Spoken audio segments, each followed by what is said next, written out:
सिख मुगल संघर्ष ये एक ऐसी कहानी है जहां शहादत से शक्ति पैदा हुई। सोचने वाली बात है ना? एक शांत आध्यात्मिक आंदोलन आखिर कैसे बन गया इतिहास की सबसे खतरनाक फौजी ताकतों में से एक। चलिए आज इसी की पड़ताल करते हैं। ठीक है, तो इस पूरी कहानी को आसानी से समझने के लिए हम इसे 5 हिस्सों में बांटकर देखेंगे। शुरुआत और पहला टकराव, फिर मीरी पीरी का दौर, धर्म की रक्षा के लिए बलिदान, खालसा पंथ की स्थापना और आखिर में इस पूरे संघर्ष की विरासत। तो चलिए सीधे शुरू करते हैं पहले चैप्टर से। कहां से ये सब शुरू हुआ और पहला टकराव कब और क्यों हुआ? शायद ऐसा लगे कि शुरू से ही झगड़ा था, पर ऐसा बिल्कुल नहीं था। शुरू में सिख गुरुओं और मुगल साम्राज्य के बीच रिश्ते ठीक ठाक थे, शांत थे। लेकिन फिर आया साल 1606 और सब कुछ बदल गया, जब मुगल सम्राट जहांगीर के हुक्म पर सिखों के 5वें गुरु अर्जुन देव जी को शहीद कर दिया गया। और इस एक घटना ने, इस शहादत ने सिख समुदाय को जड़ तक हिला दिया। यही वो टर्निंग पॉइंट था जहां एक शांत आंदोलन ने हथियार उठाने की तरफ कदम बढ़ाया।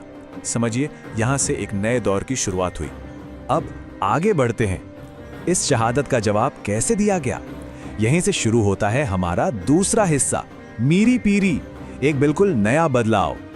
देखिए, गुरु अर्जुन देव जी की शहादत के बाद छठे गुरु हरगोबिंद जी ने एक ऐसा कदम उठाया जिसने सब कुछ बदल दिया।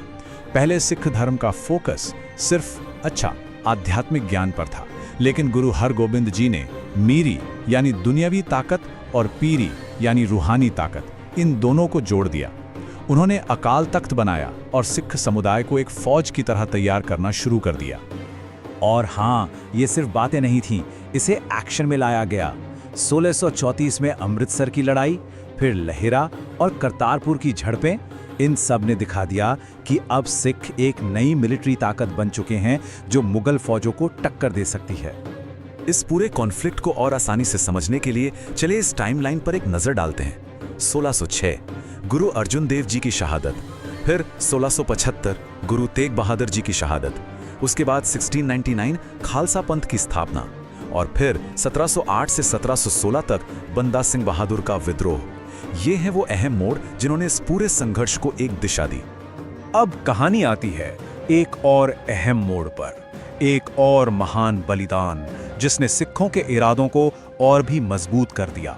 यह है हमारा तीसरा चैप्टर, धर्म की रक्षा के लिए बलिदान। तो हुआ ये कि 1675 में 9वें गुरु तेग बहादुर जी को शहंशाह औरंगजेब के हुक्म पर शहीद कर दिया गया। और वजह थी उनका कश्मीरी पंडितों की धार्मिक आज़ादी के लिए खड़ा होना। उन्होंने औरंगजेब की कट्टर नीतियों का विरोध किया था, किसी और के धर्म के लिए। ये बलिदान अपने आप में एक मिसाल है। इस बलिदान के बाद जो हुआ, उसने सिख समुदाय का चेहरा हमेशा के लिए बदल दिया। अब हम आ गए हैं अपने चौथे पड़ाव पर, खालसा पंथ की स्थापना। तो आखिर ये खालसा पंथ है क्या? देखिए, 1699 में 10वें गुरु गोबिंद सिंह जी ने इसकी नींव रखी। ये एक ऐसी फौज थी, एक ऐसा समुदाय था जो आध्यात्मिक भी था और सैनिक भी, जिनका एक ही मकसद था, धर्म की यानी सच्चाई और इंसाफ की रक्षा करना। इन्हें संत सिपाही भी कहा जाता है। खालसा की बहादुरी की मिसाल देखनी हो तो 1704 की चमकौर की लड़ाई से बेहतर क्या हो सकता है? जरा सोचिए, एक तरफ सिर्फ 40 सिख और दूसरी तरफ लाखों की मुगल सेना। यकीन करना मुश्किल है, पर यह सच है। और इस लड़ाई में गुरु गोबिंद सिंह जी ने एक ऐसी कुर्बानी दी जिसका अंदाजा लगाना भी मुश्किल है।